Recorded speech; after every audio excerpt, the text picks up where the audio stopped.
I'm Alexander Trost. I'm working as a maintainer on the Rook project, and I'm going to talk a bit about Rook. So, what is Rook? Rook is basically an operator to manage, deploy, configure everything basically on top of Kubernetes. Basically, normally any Kubernetes compatible platform. So it's not depending on like you being on like vanilla Kubernetes. You can use it with the Ceph storage, which has three types of storage, so block storage, file system storage, and object storage. So you have everything in one package basically, and especially with like object storage in form of S3 protocol. It is a neat package for your new cloud native applications on Kubernetes. So yeah, that's like the main gist about Rook.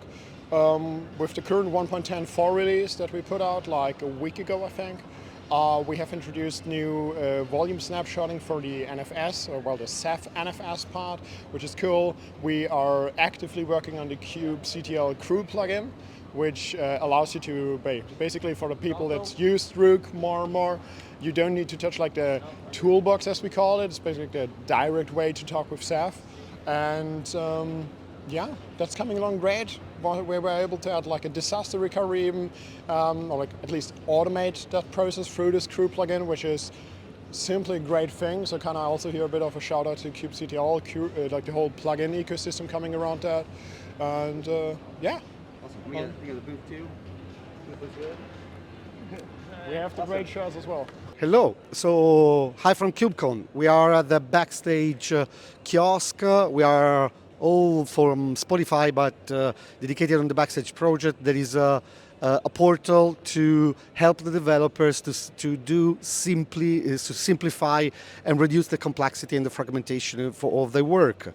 So yeah, this is our open source project. It's completely free. We are super excited about the attention that we are getting here at KubeCon, with lots of people interested about knowing about how to make the development more easier and less fragmented and less complex.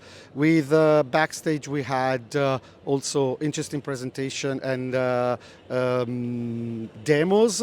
And if you want to know more, we have a demo here that we can show how to connect with all the technology that are here at KubeCon, honestly, and more than this.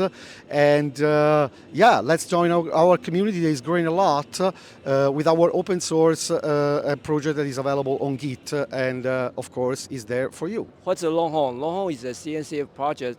Right now it's an incubating project and focus on the precision volume providers. So you can use a Longhorn for any precision volume stuff. So it's good to use and easy to install. And also it's a storage agnostic, so can ready for any kind of a host on Linux. And also we have a plan to have a new data engine for Longhorn to integrate with the SPDK in the future. Yeah, like we're upcoming in the next version or in the next couple of versions, we're focusing really much on performance and trying to change our front end to SPDK based. So that's something to look forward to. We had two talks this KubeCon. It was very fun. Look at the videos if you haven't been present here. Thank you very much. So hello everyone. We're here at the Keptn booth. Yes, the Keptn project is here to shift the whole CD process to your Kubernetes cluster and to add some things as application awareness, pre- and post-deployment tasks, and so on to your Kubernetes cluster. If you want to contribute on this really cool project, you can find us on the CNCF Slack in the Keptn channel. And if you want to contribute on the Keptn Lifecycle Controller, there's also an app lifecycle working group for the Keptn in the CNCF Slack. Thank you. Hey there, I'm Josh Berkus. I'm involved in a lot of things around Cloud Native. One of those things is tag contributor strategy. The tags are the standing volunteer committees of the CNCF, how we get a lot of the work done to support a lot of CNCF's projects. Contributor strategy is actually specifically about guiding and supporting those projects on their maturation journey. So attracting and retaining and promoting contributors, developing a governance model, learning how to use tooling and stuff for automated approval of things. For that matter, helping them build tools like for projects that can't run their own PROW instance, doing PROW via GitHub Actions, and also mentoring. So We handle a lot of the CNCF's mentoring programs, including LFX and Outreachy and that sort of thing, and are in the process of starting new mentoring programs, both through CNCF students and also via other more experimental programs like Jay, who's a volunteer, is doing a mentoring program for high school Maori students in New Zealand with ideas that, hey, we really need to expand the contributors to open source and to cloud native, and we're going to have to start looking out the traditional, employees of a tech company to broaden, to make a bigger lake from which we can get our contributors from. Hey folks, my name is Dan Mangum. I work at a company called Upbound, and I'm a maintainer of the Crossplane project. Crossplane is a CNCF incubating project. There's been a lot of noise around Crossplane at this KubeCon, which has been exciting to see. The way Crossplane works is it takes kind of a familiar provider model. Lots of infrastructure as code tools use a similar approach. And we bring external APIs into your Kubernetes cluster. So just like you would create a deployment in your Kubernetes cluster, you could also create something like an RDS instance. And that's kind of the base level of the functionality that Crossplane provides, but it also empowers you to use a feature called composition, which lets you define higher level types, which may compose one or more of those more granular types that we've brought in from an external API. So in doing that, you can move from having kind of a infrastructure as code experience to actually building a platform on top of Kubernetes. And a really interesting use case for that is building an internal platform for your developers, right? So if you're an infrastructure or platform team, you can design your own APIs and actually have the implementations for compute or database or storage change without the interface that developers interact with actually changing at all. So we like to say that that's kind of like building your own Heroku or building your own layer 2 cloud provider that's specific to your organization, but only takes 5 minutes or less to get going. Hey everybody, my name is Duffie Cooley, and I'm the field CTO at Isovalent, where I work on Cilium. Cilium is an open source eBPF-based CNI, when we really focus on three main things: networking, security, and observability. And we do all of that inside the kernel in eBPF programs. So a lot of the time inside of a Kubernetes environment, you might use something that like kubeproxy or one of the other CNIs, and a lot of that is all implemented in IP tables. And what we can do is actually move it right up into the kernel by leveraging eBPF. If you want to learn more, check out ebpf.io or cilium.io. Well, how you going? We're here representing KubeVirt, which is running virtual machines natively alongside your container workloads and Kubernetes clusters. If you're interested in KubeVirt and what we do and how to get into it, you can find us on GitHub, KubeVirt community, and all of our social media, our mailing list, our Slack channels are all listed there. We'd love to see you. We're very active. Drop a question, drop an issue, just come in and say good day. We'd love to talk to you and find out how you're using KubeVirt and how we can improve it for you. Hey, how's it going? So this is Cert-Manager. So it's an X509 operator for Kubernetes. So if you need certificates in Kubernetes, it's pretty much what you want to be using.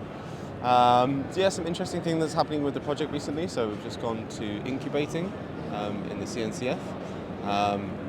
It's been a long time coming, but it's really great to get to that position. Like I say, the project's been around for quite some time now. V1 for at least a couple of years, I think that's try it out. Hey, I'm Todd. Welcome to our booth. This is OpenFeature.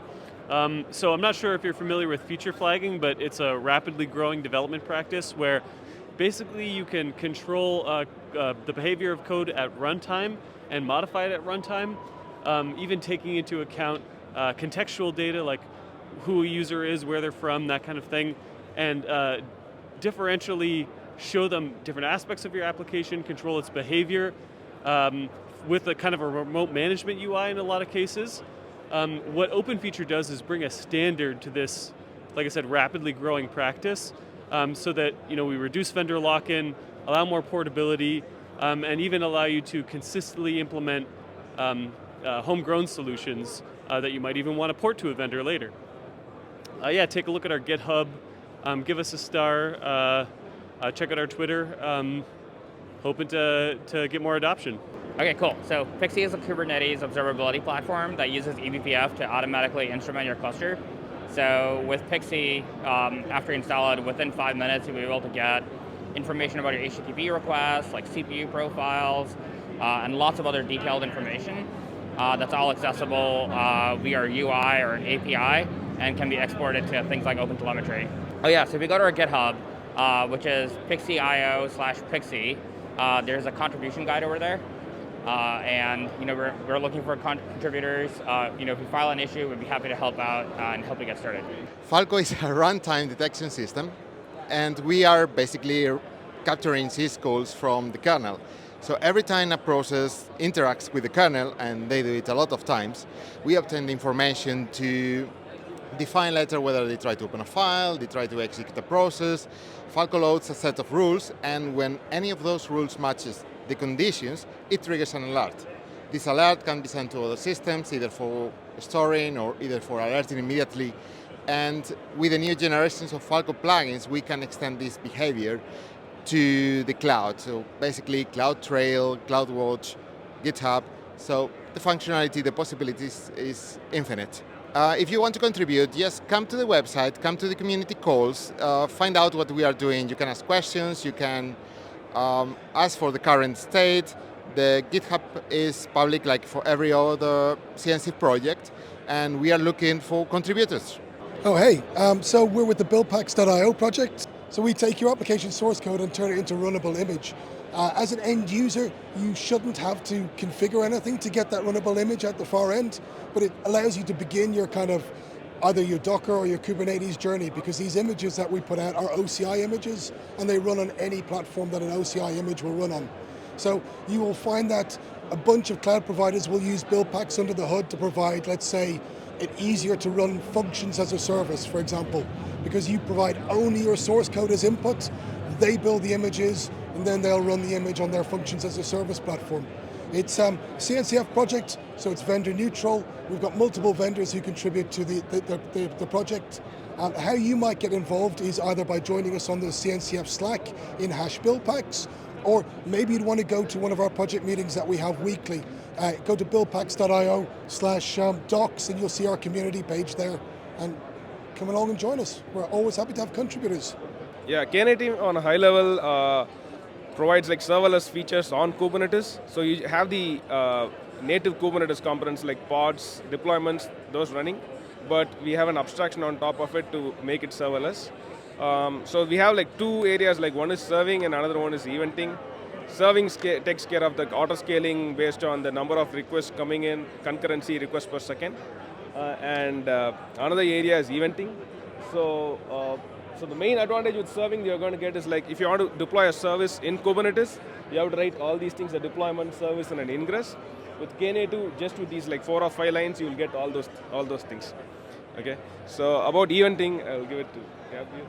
Yes, a little bit about eventing is basically when you want to send messages in your system, you have to know that your message can fail to be sent. So basically eventing with those abstractions that Aurelie Murugapan mentioned creates an easy way for the user to just plug in your architecture, and doesn't matter what you use underneath, RabbitMQ, Kafka, NATS, whatever, your event is going to be sent the same way using the same abstraction that Knative provides.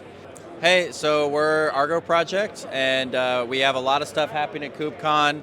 Probably like half the talks at KubeCon involved Argo CD or Argo workflows. There were a lot of talks from Adobe. There was like a quadrilogy of their entire journey using Argo CD and Argo workflows and events and rollouts, so it included all the components of the project. Argo also just dropped Argo CD 2.5. That happened on Tuesday, and it includes a whole bunch of improvements, including things like server-side apply, which gives us better reconciliation performance and also alleviates issues with very large manifests getting synchronized. We also have a new feature which allows you to deploy an application resource into any namespace. So that means in addition to using Kubernetes, in addition to using Argo CD RBAC, you can also use and leverage Kubernetes RBAC for managing permissions. So there's a lot of security improvements in this release. Any other things you would call out? Application sets. Application sets now use Go templating. So you can have things like default values and loops, which is a highly requested feature. I think people are going to really like that. And dark mode. Oh yeah, we have dark mode now. Yeah, there you go. Oh, to contribute, just go to Argo Project. Just Google Argo Project. You'll find us on GitHub. We have a Slack there. We have contribution meetings that are once a month. We have maintainer meetings that are once a month or twice monthly. So there's meetings, there's a Slack, there's a website, and then obviously follow us on Twitter. We're just Argo Proj on Twitter, and then you can follow me at Today Was Awesome on Twitter as well. And I just mostly talk about Argo as a job. Okay, so Flux is a tool to manage your GitOps deployments. So it's a set of controllers that you actually install onto your Kubernetes cluster, and then it will listen to sources like a Git repository, OCI repository, Helm repo, S3 buckets, and then it pulls your manifests and it continuously reconciles and deploys them. And there's really awesome features like a notification controller to set up notifications to Slack or whatever to tell you if things have gotten out of sync or if a new deployment has been made. And it's really easy to use, and because it's a microservice architecture, a set of controllers, you can kind of pick and choose your setup. There's also image automation, so like if a new image is released, it can actually update your YAMLs to include the latest versions. And integration with Helm is fantastic as well. So yeah, check it out, please, and let us know. Star us on GitHub. So fluxcd.io is our documentation, and there's actually a contributing guide there as well. Hello everyone. My name's Scott Rigby. I am a Helm maintainer along with some of these other fine folks at the Helm booth, Matt Farina and Karen Chu. And I am also a Flux maintainer along with, well, one other fine person right now, Kingdon Baert. And I'm here to tell you about, just Helm? Okay, Flux and Helm. I'm here to talk about Helm and also potentially Flux, like maybe how they connect. Maybe? Okay, cool. Well, so Helm is a very popular package manager for Kubernetes. In short, what that means, you probably all know that there are these things called Helm charts. Those are the packages. And there's a chart for like every application in the universe, basically, I think. I mean, last time I looked on Artifact Hub, there was something like 7,000 charts or something, and I'm sure it's probably a lot more than that by now. You can just install a package, and you don't have to know anything about the application. It's really just like other package managers, like apt, yum, homebrew, or whatever, where you say Helm install blah, just like brew install blah, blah, blah, right? Brew install something. So Helm, you would say Helm install WordPress, and it will install MySQL and the stateful sets that you need and all the other resources in Kubernetes, and it just runs a WordPress instance. A lot of people do learn sometimes from how Helm packages are created by maintainers of those packages. Often they're the same maintainers of the applications themselves or other members of that community that are experts in installing these things securely, safely, and well. So you can kind of look at, and a lot of people look at and inspect the Kubernetes resources once you install a chart, and you get to see, how they do it, and you learn cool stuff. And if you don't want to, you can also say, I don't care, and just run the app. So that's why I think Helm is such a popular tool, and it's also a graduated project. I think it was one of the first early graduated project from CNCF. How to contribute is, we need people to review PRs. So even if you contribute code, and you're like, I've got 6 PRs out there, I've already done my job. Well, guess what, we have a bottleneck. We have about 200 something, almost 300 open PRs right now, and the maintainers are often doing other things. For example, Matt is on the CNCF TOC. I am also maintaining other things too. And, it's an open source project, so anyone can review pull requests. Core maintainers have to review them before merge them, but what you can do is you can say, oh, look at this pull request. Please just take one. And say, oh, cool, is there an issue for this? Like, do I even know what this is fixing? Is it clear on that? If it's not, ask. Try to figure it out, or otherwise just say, hey, what issue is this actually fixing? How do you reproduce it? And then if that's all clear, or if you find an issue that relates to it, you can actually link the two in GitHub just in a comment, right? And you can go through the steps. If you can reproduce the issue, awesome. Then you've like saved other core maintainers a ton of time tracking that stuff down, and then if you want to go farther than that, you can actually just download. There's instructions on how to do it. Also, you can reach out to me, Scott Rigby, on CNCF Slack, R6BY on Twitter, Scott Rigby on GitHub, or any of those things. And I can help guide you, but there are instructions on how to do it. You can take down that pull request branch, you can build the Helm binary, and you can try to see if by running that through the steps you earlier ran to find an issue, if it fixes it. And if it does, wonderful, you can give your review. You can say, okay, well, this worked for me, and just give your experiences.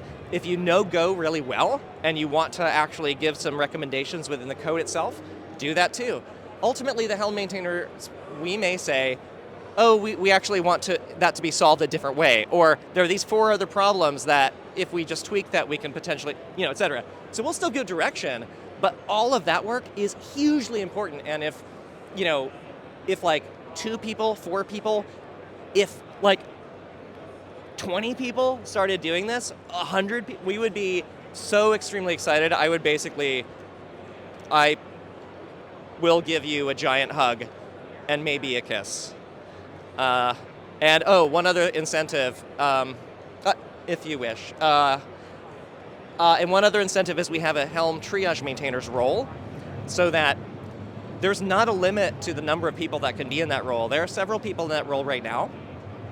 If you can dedicate 1 hour a day, 3 hours a week, or whatever, and you can do those kinds of pull requests in a somewhat sustained way, I will nominate you as a triage maintainer, and you will become a Helm maintainer too. Thanks, and I love you.